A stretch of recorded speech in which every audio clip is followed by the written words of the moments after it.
Sparkle throughout the night with Born in Roma fragrances by Valentino Beauty. Each bottle holds the energy of Rome after dark. Donna Born in Roma blends luxurious jasmine with rich, creamy vanilla, creating a sensual and vibrant signature scent. Uomo Born in Roma fuses aromatic sage and smoked vetiver, leaving a lasting impression that lingers well into the early hours. Shop Born in Roma by Valentino Beauty now at Ulta. Welcome back to the Epic Universal Podcast. I'm entertainment writer Jim Hill, and this is the podcast where we cover the latest Universal news, rumors, and history. And as always, I'm joined by Eric Hersey. And how are you this evening, Eric? I'm doing well, Jim. But, you talk about we cover the latest Universal news rumors. But I like to always say we also cover the latest in the trials and tribulations of Jim Hill taking Nancy to Hallmark-related or Christmas cons. I feel like, I get to hear firsthand some of these. So it's my obligation to make sure that you tell these stories to everyone else. And you have yourself a doozy from this weekend, right? Yeah, well, we were doing really well. Nancy and I left Thursday afternoon, drove down to Jersey, where Christmas Con was held at the New Jersey Expo Center from Friday through Sunday. And things are fine. We're getting a lot of work done. And in fact, Eric and Laura and I recorded a show for Patreon, oddly enough, about Universal related. It was the three of us discussing Epic Universe, how you guys were there for the very first day of the annual pass holder preview. And then 6 months later, I was there for IAPA. We sort of doing compare and contrast. So the problem started on Sunday morning, where we had gone to bed and had been told by the weathercasters in New Jersey that, yes, there's a storm coming through, but a dusting to an inch, barely worth mentioning. And so Nancy and I got up and we had 7 inches of wet snow just at that point. And it's the last day of, Christmas Con. I have to pack up the room and get it in the car and then sort of be, waiting for Nancy to get down and drive home. So I go out and I borrow a broom for the hotel and I clean off the car. And, as you do when you're, you get in the car and, just that last little bit of work, you push the windows down and then push them back up, just to get that little bit of snow on. Well, the driver's side window went down, but then wouldn't come up. And again, I'm out there in a raging snowstorm, with the window down and refusing to come back up. And so I have to now, run up to the room, roust Nancy, grab the bags, load them into the car, take her to Christmas Con. And then I drive over to Target and I buy a roll of masking tape or packing tape, and I create a window. And with the notion warm, of Jim, right? It's a pretty cold day. I don't know if it was necessarily the 15 degrees that it was today or yesterday, but it was still in the 30s, right? Yeah. By this point, it's still cold, and thank God the storm has stopped. And I get the window put on the car, and I'm looking at my phone and checking the symptoms. And more to the point, I'm seeing if there's a Subaru dealership around that I can maybe run this thing to. And everybody's like, well, no, the service department is closed. But Monday, but anyway, I get our makeshift window in place and I blast the heater in the car because I'm thinking, okay, snow, ice, something got down in the window. That's why it's not coming back up. And I then drive back over to the hotel where I spend a couple of hours working in the business center. And finally, it's time to collect Nancy. And I get in the car, and after a brief pair to the gods in Detroit, I hit the button, to raise the window, and it slowly goes all the way to the top. And then it makes a god-awful noise, like I'm now going to fall out, but it doesn't, so, I leave the tape window in place just in case it does go south and collect Nancy, and we drive home. And, Eric, I am so damn lucky that window stayed up, because the 4.5, 5 hour drive home, I proceeded to watch my carefully put together, packing tape window shred. I was going to say, there ain't no way that's making it. No, it was, and the whole time, I mean, the beauty part is it's keeping you awake for the entire drive because all I'm hearing is, all the tape flapping in the window. And now, of course, the joy of, I reached out to my dealership and they're like, well, it's not an emergency now, is it? The window's up, and it's like, we can see you next Tuesday. And it's like, oh, well, thank you. And I've now spent the last couple of days, every time I go down to the car, I peel even more bits of glue and tape off the window. So it almost looks like a window now. Great. Well, the real question everybody needs to know is, does Nancy have any more Hallmark-related events for the year 2025, or are you good? We're good for now. Though, interestingly enough, when she was down at Christmas Con, she actually got to talk with the star of that Hallmark movie that was recently shot at Walt Disney World. And kind of Van Winkle, what is his first name? Travis Van Winkle, evidently Rip's great-grandson. And what was interesting is Travis had never been to Walt Disney World before. And so, he said it was overwhelming, but, good, cool. But at the same time, this is the first time he's made a Hallmark movie where, you'd look up and there'd be hundreds of tourists standing around where they were shooting it in the park. So, yeah, but that's not due to debut on the Hallmark Channel till holiday season of 2026. And as of right now, we only have one Hallmark trip on the books. I want to say we're going to a very small town, Donegal, something like that, in Georgia next July, which does a Hallmark event. And Nancy's debating whether we're going back to Christmas Con or whether we're doing a cruise next year, and I'm just going to stay out of it. No, Jim, you're not going to stay out of it. It's just a matter of how many miles are we going to put on a car, or what? But at least we have a good time hearing about this on the show. I so enjoy suffering for your entertainment. Right. But all right, speaking of entertainment, we have an update on what is it? Wicked for Good, right? Yeah, Jim. I did my part, and I made it to the theaters just last night with Lauren. She got to see it for the second time, and I got to see it for the first time. And I am probably one of the few, if not only, person that actually believe that this movie was better than the first one. I know it's a contrarian belief. I liked that it was darker. I liked that there was closure. Because once again, I didn't spoil. I had no idea what happened here. So some of the moments that are like, oh, look at that. And I kind of looked at it. So I enjoyed the movie enough.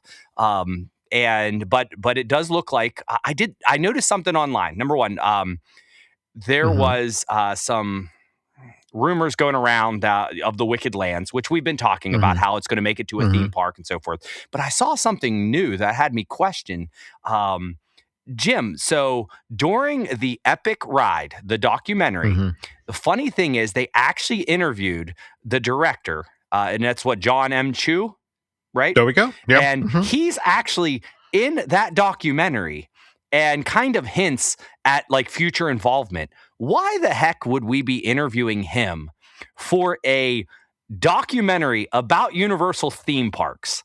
Do we think that's a clue? Because why else? Like, that is, I mean, it's a stretch, but why? I mean, if you're going to pick all these people to interview, like, did he do any other movies for Universal prior to, or is Wicked his thing? Well, I mean, Crazy Rich Asians is his. I mean, but no, I mean that they selected him for this project. And remember, Mark Woodbury, the now head of Universal Parks and Experiences, flat out said, when he visited, he also visited the set of, Wicked when the two films were being shot back to back, and essentially said, this is a theme park waiting to happen. So, the fact that John M. Chu is now in the mix of the Epic Ride documentary, I am not startled at all. It's just one of those things. Hey, if you're on here to come in and do this interview, but also we're going to take you to this room over here, and we got some stuff under a sheet, and I'm sure Jim Hill's accidentally going to try to find his way in there, like he does. Yeah. So me and my very poor sense of direction coming out of the men's room. Well, all right. It just at this point, I guess I honestly think it's a given that we're getting a Wicked. The question now is which park gets it first, and then more to the point, where does this now follow up Oz film fit in? Now, mind you, I have heard that because the box office isn't quite as big as the first Wicked film. I mean, but at the same time, remember, Universal hasn't yet done the sing-along version of Wicked for Good. And, that goosed the box office last year of the original Wicked film. And also as we enter award season, there's been a crazy amount of talk about Ariana Grande potentially, at least getting a nomination for Best Supporting Actress and potentially taking home an Oscar. So let's, again, I think we need to kind of wait till March to see where the box office for this John M. Chu film settles out. And then, the notion of does Universal seriously talk about, out loud about this either Wicked prequel or continuation? And where the theme park, the development of the theme park land falls after that. So we'll keep an eye on that. I think that it's a weird one. It's like where Disney kind of has like, all right, we're going to work on Animal Kingdom, and then it goes to this park, and then it goes to this park. Well, like we are getting a new roller coaster in Universal proper. I guess Islands would be next because you're not going to build a whole new land in Epic, right? It just doesn't seem like that would work. So I think that'll be interesting to follow. But I guess if the odds were like Islands, maybe Lost Continent area, but we all have our theories and stuff, and it's still too early. But no, absolutely. And remember, if what we're hearing is true, 2028 is, when The Simpsons have to sunset over at Universal Studios Florida. So just going to be interesting to see what lands over there. But anyway, but here's the thing, folks, in order to see this stuff up close, you got to travel to Orlando to see these things. And, who can help you with that? Be Our Guest Vacations, our sponsor. And if you're planning your next adventure, let the experts at Be Our Guest Vacations take care of the details. As a platinum level earmarked travel agency, Be Our Guest Vacations provides top-tier concierge service for trips to Universal Orlando, Universal Hollywood, the Disney parks, cruises, and more. So get started today at beourguestvacations.com and be sure and mention that the Epic Universal podcast sent you there. All right. So, as usual, Eric has done an amazing job of chasing down the Universal Orlando news of the week. So, we've been talking about parks that, here in the States, but we need to remember that, there are other projects underway in other parts of the world. And toward that end, we have some news out of the UK, right? Yeah, and I don't think it's a ton of new news, but it is progress. So we were all talking hypothetically, and we've been covering this almost since they dropped it, but there's the new theme park that's going to be built in the United Kingdom. And I don't know their necessary, like how overworks over there. We might need to ask Chris Cox how their government kind of works on stuff. But from what we can tell, that the Secretary of State of Housing and the communities and local government has basically approved this notion to move forward, and now it's moving on to go before Parliament. Yes. As I understand it, Parliament has to vote on, what is it? It's called the Special Development Order. Is that correct? That's what I was reading. So I was looking at it and I was kind of reading it as like, all right, what is this legalese stuff? But for the most part, what I gather is, hey, we made it through one approval process. Now we're going to go to the next, and it is moving forward. And that is going to take effect, I think, January 12th. So early on the next year. Then as that happens, obviously, we will get more information. They can start moving to the development phase, because we've seen all like the concept art,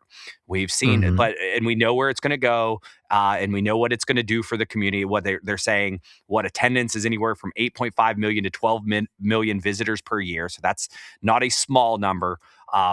And opening 2031, but we're moving forward. That is the thing, is it is no longer just a blue sky, hey, this is what could happen, concept art. They're actually moving forward, which is great for us theme park fans, and especially for those that need a good excuse to go over to Great Britain, right? Well, speaking of needing an excuse to travel, I am feeling more and more anxious about you and I getting to Vegas very soon. Right. This story you're about to share about Universal Horror Unleashed, the holiday horrors thing that's going on right now, does not make me happy. And this is an interesting story, because for those who are not following along with the whole Vegas tourism being light, I do think that has something to do with it, but you guys can be the judge. So a friend of the show let me know a month ago that they were going to go to Horror Unleashed, and I was like, I need to hear all about it. I want to know everything. And sure enough, we got about everything. So I was chatting even this morning to kind of get the final overview of it. But for those not aware, that that there is that standalone in the Area 15, I believe, area, Universal's Horror Unleashed launched prior to October, and we were like, hey, after Halloween, how's it going to do? Well, they ended up bringing out like the Krampus and like the holiday, and the good news is, great reports from, it was engaging, it was fun, it was worth the value per se. The bad news is it was dead. And I am not a Las Vegas, I don't know much about it, but this took place on what they call Rodeo Week. Now, are you familiar with Rodeo Week at all in Vegas? All right. I have heard about this. This is weirdly one of the busier non-holiday periods. And remember, didn't they just do that giant racing thing in town as well? Yeah. Well, either way, the fact is, it's supposed to be busy this week. It's early December. They do this, and our friend said there was lots of cowboy hats, but didn't see a lot of people at shows. And they went on a Sunday afternoon. They ate. They had the server. They went, but they only had one server at the restaurant, and there were more scare actors, by their estimation, than there were actually people there. But they said it was wonderful. Like, it was a great experience, and because there wasn't a lot of people, like, they had more time with the individuals. So like, it was a great experience. But that is not a great sign for something to continue. I don't know how long you can operate with more scare actors than you do have people in the place, especially if it's supposed to be busy. So I went online. So, as I'm a digital marketer, so I pay attention to like Google rankings and stuff like that. And so I went online, and the average Google rating right now is a 3.8 with 382 reviews. And you go over to TripAdvisor, it's a 3.6 off 38 reviews. So like, it's middle of the road. Like, people aren't saying it's the greatest thing ever.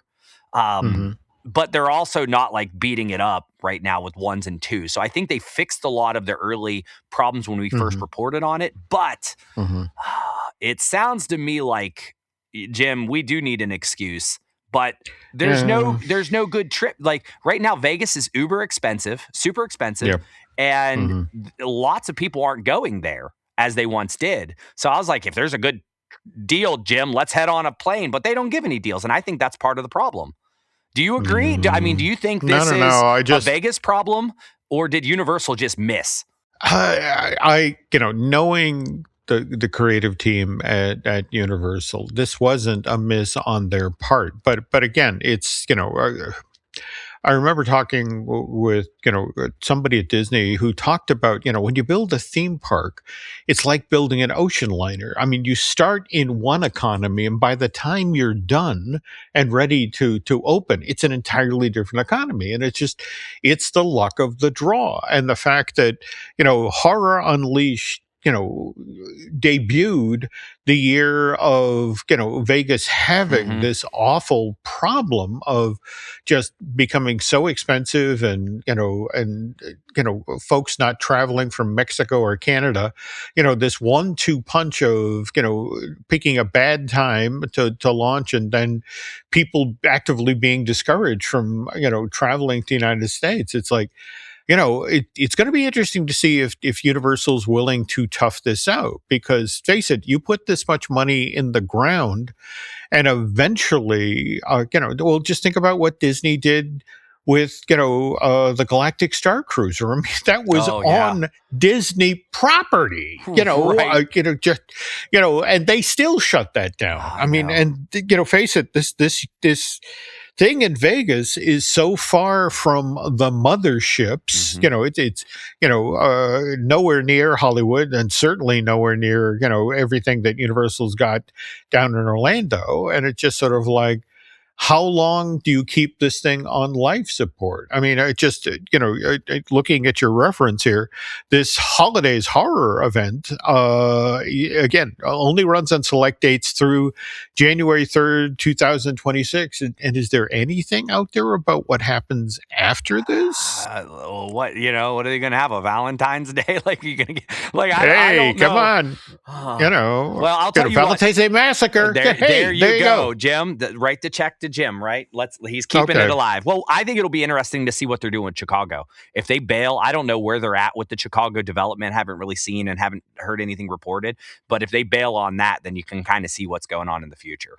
But I guess so. But again, there's just a part of me that really wants this thing to at least hang on till the next Fan Fest, because I thought, well, at the very least, I can convince Eric to come out with me to Fan Fest, and then we'll get in the car and drive out to Vegas to check this thing out. But face it, we've got already at least one trip on the books for the winter of 2026. We've got that Universal Parks the Exhibit that opens at the Franklin Center in Philadelphia on the 14th of February. So, come on, hang in there. I want to see this. Right. Everybody go out there, give them 5-star reviews on Google and TripAdvisor, and give them money until we can get out there.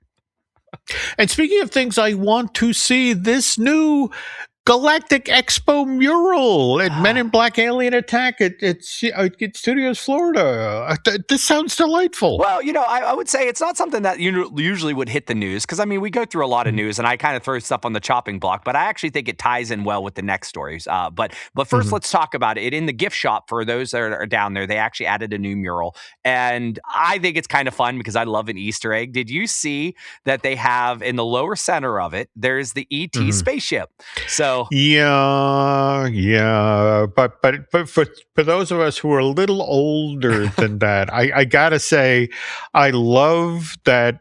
First of all, the George Pal, from the what is it? The original movie version of War of the Worlds, is on this thing. Likewise, the Last Starfighter. Look at that. They put that in there. Yeah, so it's a nice little mural, and so this is just new added in there. But that goes into kind of the next story, which, did you see that Deadline earlier this month? They actually said that there's a new Men in Black film in development. Yeah. And what's kind of interesting, again, this is coming from Sony Pictures, who quite surprising to a lot of folks, they did the Bad Boys for Life film last year that did quite well at the box office. So they're now circling back on Men in Black. And did you? I have to ask. Did you see the last one with Rip Torn and Will Smith? The time travel one? Jim, I don't think I have, because I'm thinking to myself, I knew of Men in Black 1 and 2, and those were in the 90s, right? So was there one after that? Yes, there was. Okay, and I didn't even actually, know. It's surprisingly good. And even, what is it? Men in Black set in London, the overseas one. I had enjoyable stuff in it. I mean, it's a franchise I would love to see come back. Though what's kind of ironic is that as we're talking about this today, about, the fun of silly aliens coming to Earth, did you see the trailer for Disclosure? The new Spielberg? Oh, they gave it a name? I saw like the teaser of that. They were like, hey, it's going to be announced on this date. And ooh, okay. No, it's Steven Spielberg working the alien UFO side of the street again, and it's like he's not kidding around. Okay. So it's just this looks kind of scary, kind of significant. Go check it out, folks. And this, by the way, Universal Universal Pictures release summer of 2026. Oh, So okay. All right. Well, I mean, I just think from a Men in Black perspective that this might give some light to, that's the ride is pretty old, right? Or getting older. So, I mean, maybe they'll do like a little touch up to it. Who knows? But a successful movie easily translates into getting the ride more relevant and some plussing. And if they do that, I really want them to reach out to David Cobb, the gentleman who wrote Herd on the original development of that attraction. That David's the reason that thing has so many nods to Disney, and more to the point, why that attraction is just so damn good. Oh, I love it. Yeah, it's a great one. It's a great one. So, Jim, this next story is probably better suited for the I want that too, but I wanted to ask you a question. So I was scrolling around looking and I saw that there is a new collection called the Whatever Makes You Happy collection that is offered at Universal Orlando. And I saw Rainbow Bright and I saw Snoopy. And it had me really confused. And I'm like, hold on, is Rainbow Bright Universal? And I know Snoopy's not, because I've seen Snoopy at Kings Island in Ohio. Like, yes, you have. So that's, that's a license that Kings Island got when they acquired Knott's.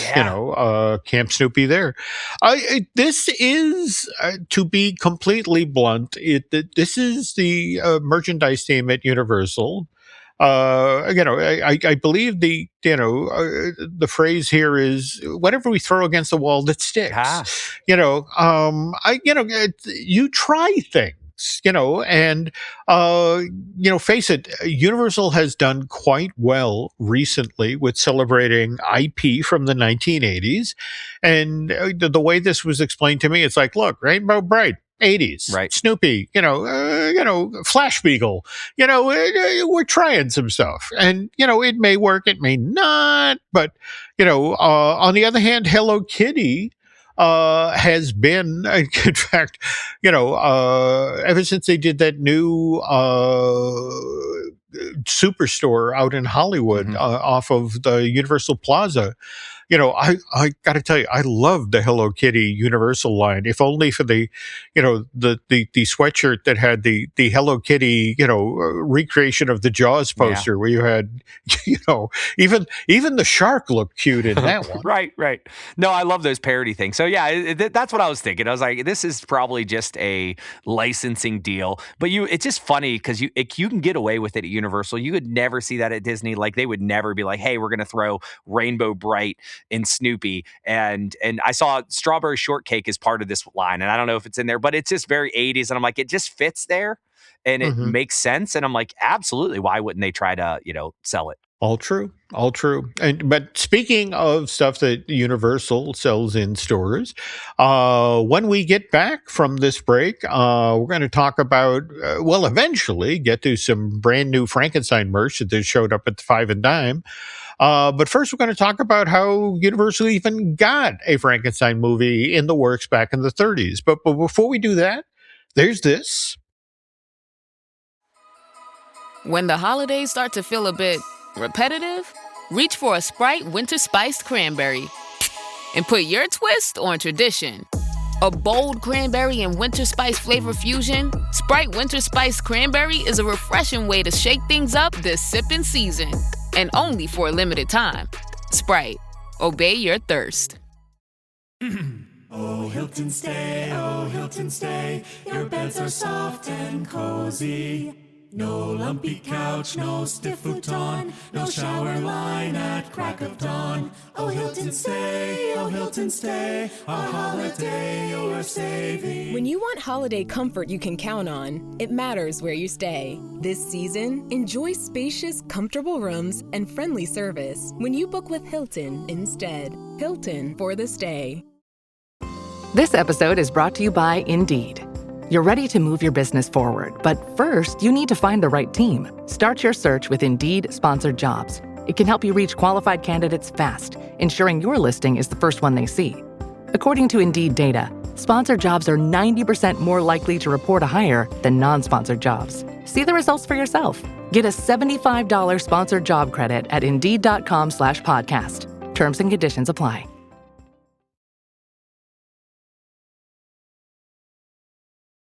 And we're back.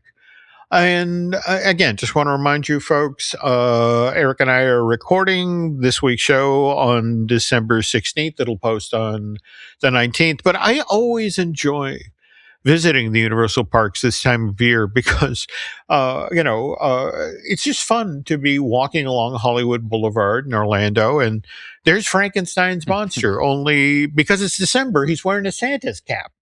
And if you think about it, bright red cap, green skin. I mean, he's a walking celebration of the season.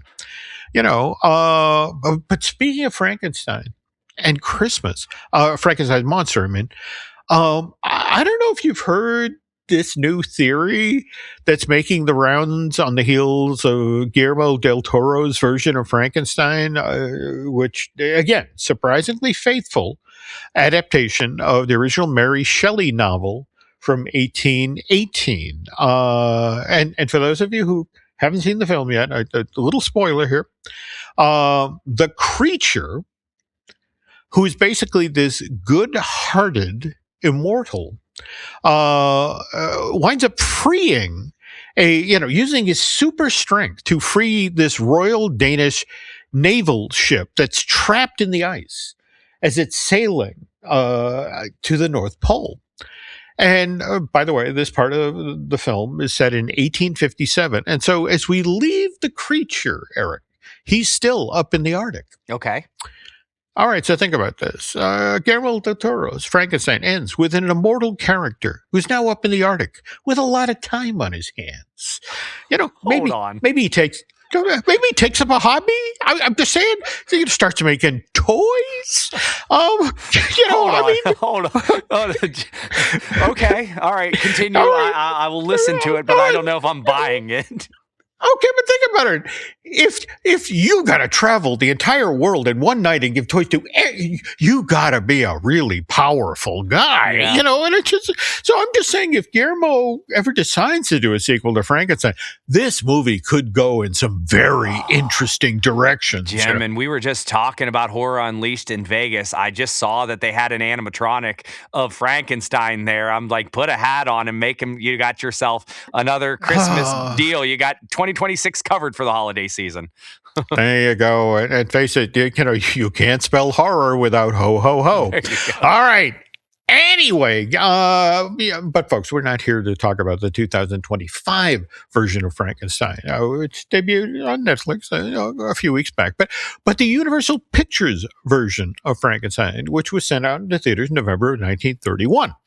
And as we discussed on last week's edition of the Epic Universal podcast, the only reason that Universal rushed a movie version of Mary Shelley's book into production in the late summer, early fall of 1931 was, because Universal found itself saddled with so much debt after the stock market fell in October of 1929, to be specific, $2.2 million. And when Dracula, when it debuted in theaters in February of 31, that allowed Carl Laemmle, the head of Universal Studios, to quickly retire about a third of that debt. So we're talking $700,000. So Laemmle, wanting to strike while the iron's hot, take advantage of the fact that audiences in depression, they suddenly seem to have an appetite for monster movies again. He quickly orders Universal executives to chase down another Dracula-like film to make. And on last week's show, we talked about how the studio acquired an unproduced stage play version of Mary Shelley's Frankenstein and was prepping that as a follow-up for Dracula. And in fact, it was going to be a starring vehicle for Bela Lugosi, only to have Lugosi walk off the project in the late spring, early summer of 1931, because, to be honest, when they were doing the makeup tests, Bela couldn't stand the process of sitting there in a chair for 4 hours and having things glued to his face. Eric, Universal now has a big screen version of Frankenstein zooming toward a production start date, but they have no actor to play the creature in this film, which is why Robert Florey the director that Carl Laemmle originally entrusted with developing Mary Shelley's Frankenstein as a starring vehicle for Bela Lugosi. He quietly raises his hand and says, "Can I go work on something else, please? I don't, I sense this project is not going to go well." So James Whale, who had just directed Journey's End for Universal, which was one of the bigger films for 1930, he winds up as the new director of Frankenstein. And as Paul Radices recounts in his new book, Frankenstein Lives, The Legacy of the World's Most Famous Monster. By the way, this Castle Books published this back in August of this year. Anyway, Whale was on the lookout for someone to play Frankenstein's monster when, wonder of wonders, he's in the Universal Commissary for lunch one day and looks across the room and sees Boris Karloff standing there in the crowd. Now, as Roditis tells the story in his book, Boris Karloff, who at this point has spent 20 years Eric, he's a stage actor who's, he's gotten to play small parts in film. He's on the Universal lot where he's playing a minor role in this film called Graft, which is a political theater a political thriller that's shooting in a soundstage somewhere near the commissary. And anyway, as the story goes, Whale sees Karloff. There's literally a director's section in the commissary. We eat in the good part of the play, and it's a little bit raised so they can look down at the actors, and they literally look down on the actors. But he sees Boris from across the room and beckons him to come up to the director's table. And as Roditis recounts it, Karloff's smart enough to know that when one of the more important directors on the Universal lot demands an audience, you go immediately. And so Whale begins a conversation with Karloff by saying what Boris initially thinks is a compliment, saying like, "Wow, your face has some startling possibilities." And then Karloff is slightly deflated when Whale says, "Hey, I want you to test immediately for the monster in Frankenstein." Your neck looks like it would be great with some bolts. Well, but it's so interesting you say that, because that's the way he was going. Now, I want to compare and contrast here the way Bela Lugosi dealt with the opportunity, being given the opportunity to play Frankenstein's monster, versus the way that Karloff reacted to this very same opportunity. I mean, Lugosi was reportedly furious when he's reading the original screenplay for Universal's Frankenstein and realized the creature has no lines. It's just, he just, throughout the whole thing, he grunts, he growls. Where Karloff, when he reads the script, is like, "Hey, cool. No lines to learn. Beautiful." That sounds amazing to me.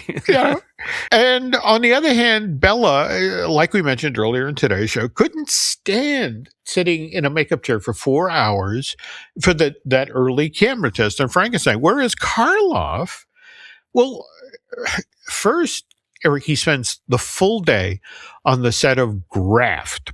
Again, that political thriller he's making at Universal. Only after the director of Graft releases him for the day is Karloff then allowed to report to Universal's makeup department, which is where Jack Pierce, the then head of Universal makeup's department, would then keep Karloff in a makeup chair long into the night as Jack and Boris, working together, try to deliver on James Whale's vision for this creature. And some of the details of this are just hilarious. For example, the Universal Pictures version of Frankenstein Monster, long been talked about because of his big flat head. Oh yeah. Okay, so Jack Pierce, he did that for a reason. In fact, he did an interview with the New York Times in 1939. This was just before Son of Frankenstein was released to theaters, and he explained why the Frankenstein monster had that distinctive look. And so he mentioned that, he was doing his research, and Pierce discovered that there were 6 ways that a surgeon could cut the skull. And he figured, well, Dr. Frankenstein, not a practicing surgeon, would probably take the easiest route, which is that he would cut the top of the skull straight across like it's the lid of a pot, and then he'd hinge it, pop the brain in, and then clamp it back down tight. And so they said, well, that's the reason I decided to make the monster's head square and flat like a box, and then dug that scar across his forehead, and then put the 2 metal clamps where they are. And Karloff, well, what's cool about this, he's Pierce's eager and willing collaborator when it comes to these makeup tests. For example, Jack at one point is like, oh man, Whale wants Frankenstein's monster to have sunken cheeks, and I don't think I can pull that off with just makeup.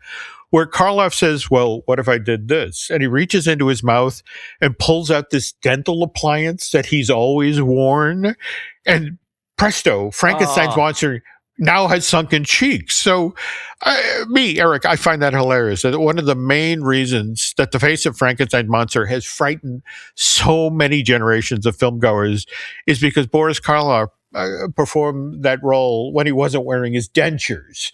So, but anyway, we will have more stories about what Boris Karloff did to win the role of Frankenstein's monster in this James Whale film in a moment. But first, this. The Who's down in Who Newville were making their list, but some didn't know Walmart has the best brands for their gifts. What about toys? Do they have brands kids have been wanting all year? Yep, Barbie, Tony's, and Lego. Gifts that will make them all cheer. Do you mean they have all the brands I adore? They have Nintendo, Nespresso, Apple, and more. What about... So the Who answered questions from friends till they were blue. Each one listened and shouted, from Walmart? Who knew? Shop gifts from top brands for everyone on your list in the Walmart app. Here's my 30-second story with Guinness. As soon as my sister and I get home for the holidays, we don't even unpack. We head straight to our pub. The bartender already knows our order, Guinness and fries. We laugh all night, catch up with old friends, and walk home with faces sore from smiling. It's one of my favorite nights of the year. That was my 30-second story with Guinness. Guinness Draft Stout. Please enjoy responsibly. Imported by Diageo Beer Company, USA, New York, New York. Kraft mac and cheese is the best thing ever. It's even better than pop music. You look just as natural enjoying us at age 13 as you do 55. Kraft mac and cheese. Best thing ever.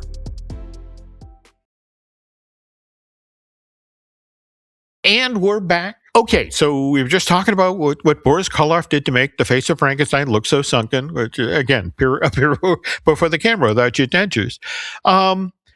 But instead of what he took out to play this historic role, let's now talk about what Karloff had to put on to play this part.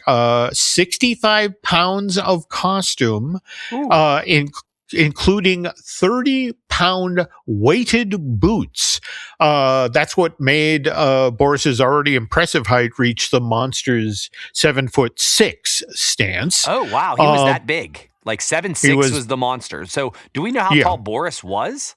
I want to say that Boris was 6 something. Okay. So, but now, what's important to understand about Boris is prior to working in Frankenstein, he already had back issues. So by the time he finished working on this James Whale film, he had so thoroughly trashed his back that Karloff would eventually have to have spinal fusion surgery. So, but again, as Eric and I mentioned at the top of today's feature, again, Carl Laemmle needs a second monster movie out in theaters as quickly as possible. So again, that Universal can pay down this $2.2 million debt, which is why as soon as Jack Pierce and Boris Karloff dreamed up a look for Frankenstein's monster that James Whale approved of, this thing is rushed in front of cameras. In fact, filming on Frankenstein begins August 24th and is completed by October 3rd, same year. So that's 40 days in total. And by the way, that's 4 days longer than it took Universal to shoot Dracula back in the fall of 1930. But then again, Frankenstein had a smaller budget than Dracula. What is it? $262,000 versus $341,000 $80,000 difference between these two classic horror films. And meanwhile, the editors at Universal work round the clock to get Frankenstein ready for its very first test screening, which is held on October 29th, 1931. So this is just 3 weeks and 5 days after, cut, we're done, print, go. Oh, my. So, they then screen, this version of Frankenstein in the Granada Theater in Santa Barbara. And again, as Paul Raditis recounts in Frankenstein Lives, members of that test audience actually called the theater owner at home after midnight on the evening of the screening to reportedly complain that, well, look, I can't sleep because of these nightmares, so you get up. But, all right. So anyway, that's a pretty good testimonial, really. I'd put that on the headlines. I was like, you can't. If you're going for a horror movie. No, you're not wrong. You're not wrong. So Frankenstein finally opens in theaters November 21st, 1931. And again, just 3 weeks and 2 days after that test screening.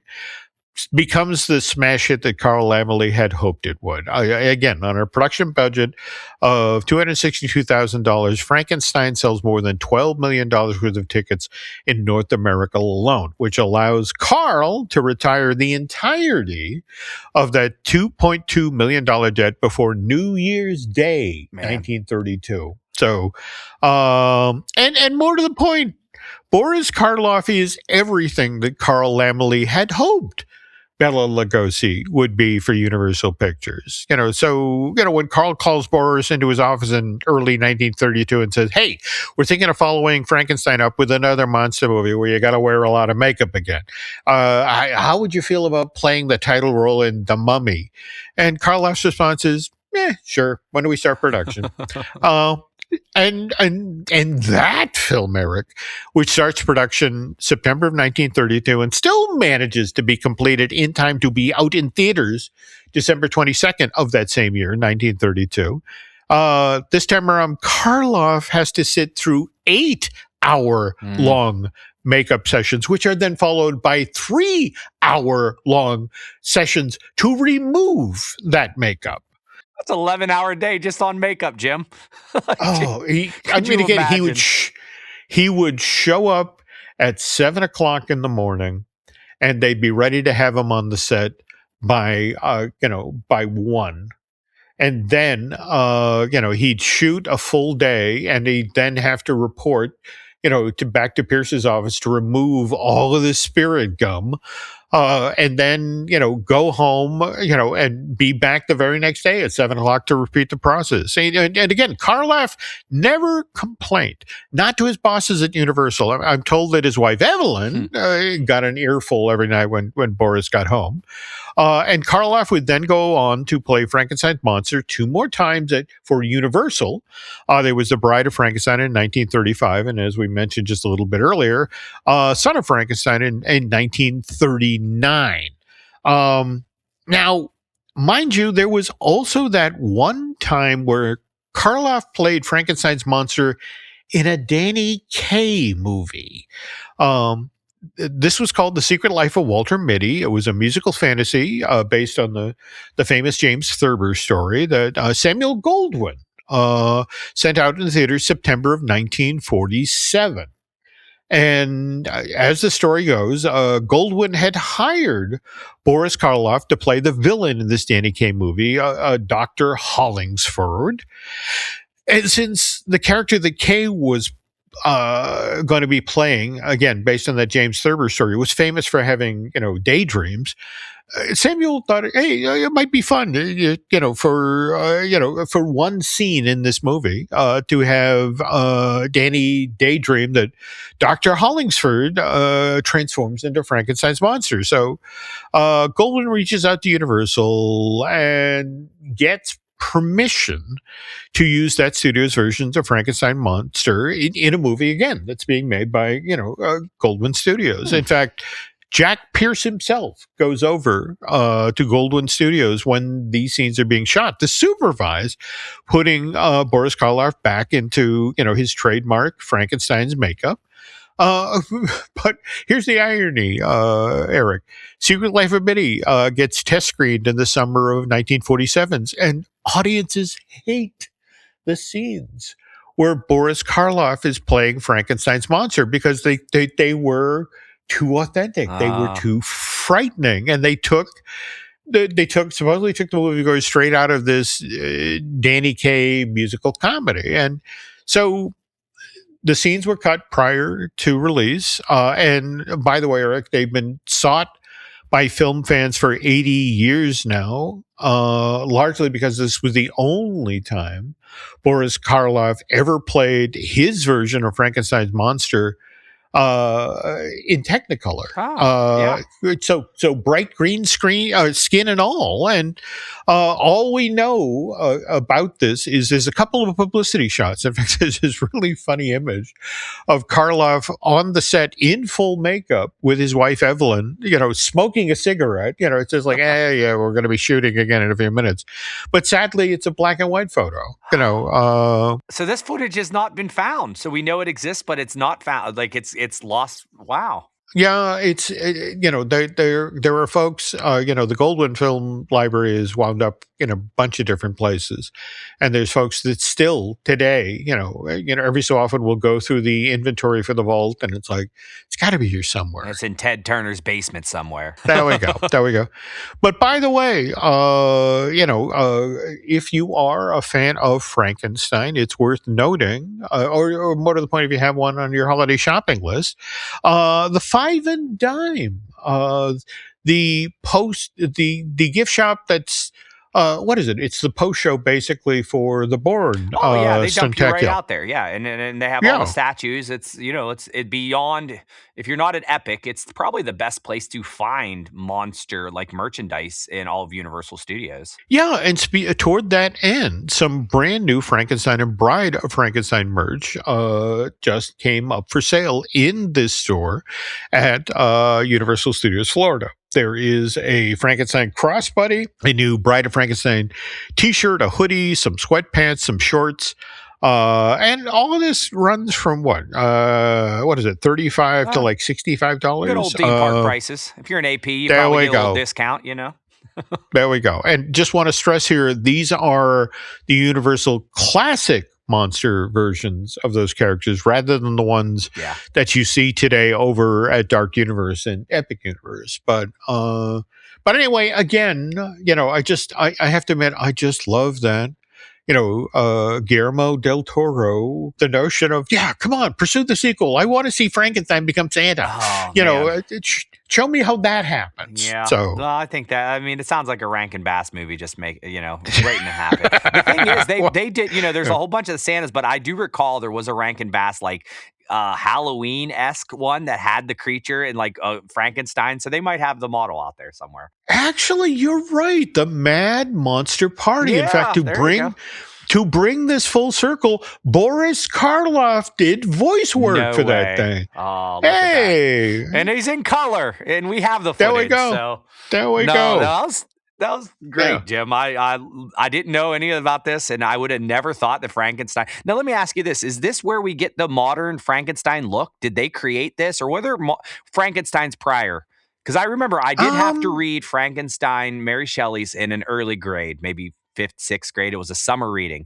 It wasn't my favorite in the world, but I don't remember if there were pictures or like. I want to say there was an early silent version of Frankenstein, though I want to be sure I'm not confusing this with the Golem.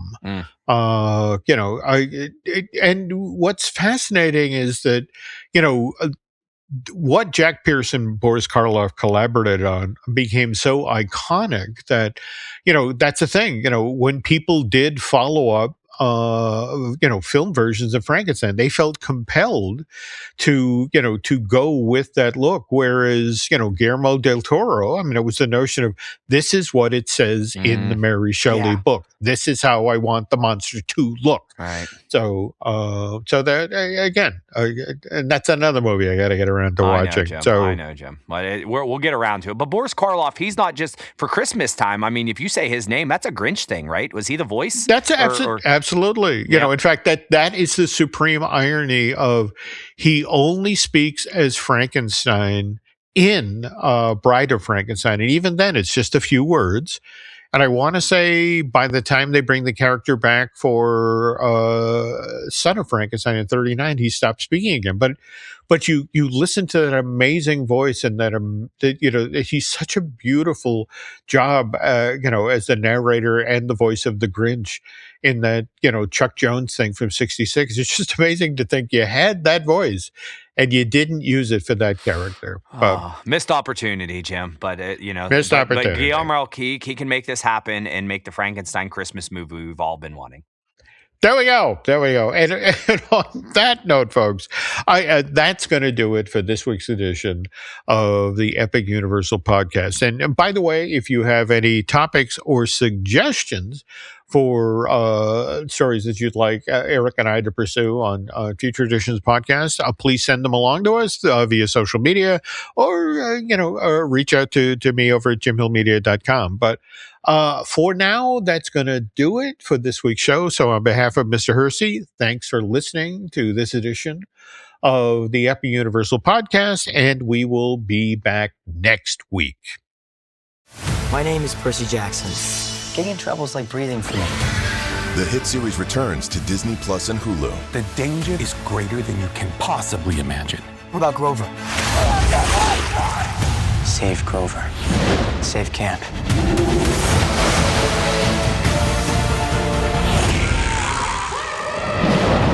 Percy Jackson and the Olympians. New season now on Disney Plus and Hulu. Learn more at disneyplus.com/what's-on.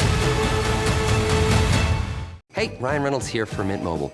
One of the perks about having 4 kids that you know about is actually getting a direct line to the big man up north. Mm-hmm. And this year, he wants you to know the best gift that you can give someone is the gift of Mint Mobile's unlimited wireless for $15 a month. Now, you don't even need to wrap it. Give it a try at mintmobile.com/switch. Upfront payment of $45 for 3-month plan equivalent to $15 per month required. New customer offer for first 3 months only. Speed slow after 35 gigabytes if network's busy. Taxes and fees extra. See mintmobile.com.